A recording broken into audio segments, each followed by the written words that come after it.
Puluhan anggota Front Demokrasi Perjuangan Rakyat Bali menggelar aksi damai di depan Monumen Bajro Sandirenon Selasa 6 Desember.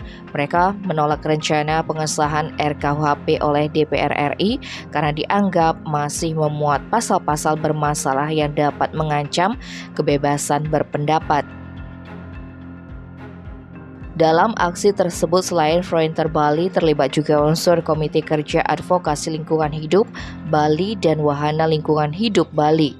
Aksi mereka juga diisi dengan penyertaan sikap tunda pengesahan RKUHP sampai pasal-pasal bermasalah dicabut.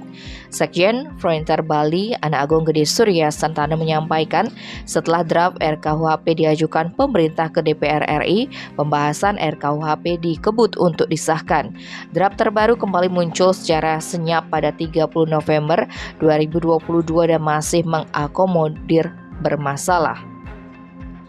Di antaranya ketentuan yang mengancam kebebasan berekspresi yakni pasal penghinaan presiden yang diatur pada pasal 217, 218, 219 RKUHP dan pasal penghinaan terhadap pemerintah dan lembaga negara yang diatur pada pasal 240 dan 241 RKUHP.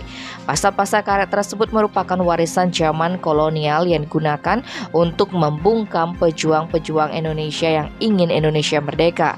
Jika pasal tersebut kembali dihidupkan lewat RKUHP, maka ini merupakan upaya sistematis yang dilakukan pemerintah bersama DPR RI untuk membungkam suara kritis rakyat. Karena itu, masa mendesak DPR RI menunda pengesahan RKUHP yang masih mengakomodir pasal bermasalah serta mengancam kebebasan berpendapat dan berekspresi.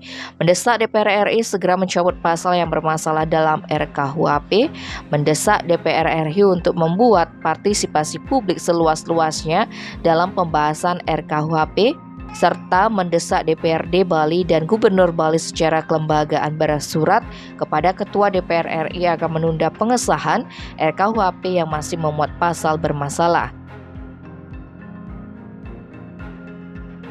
Tim Bali Express melaporkan.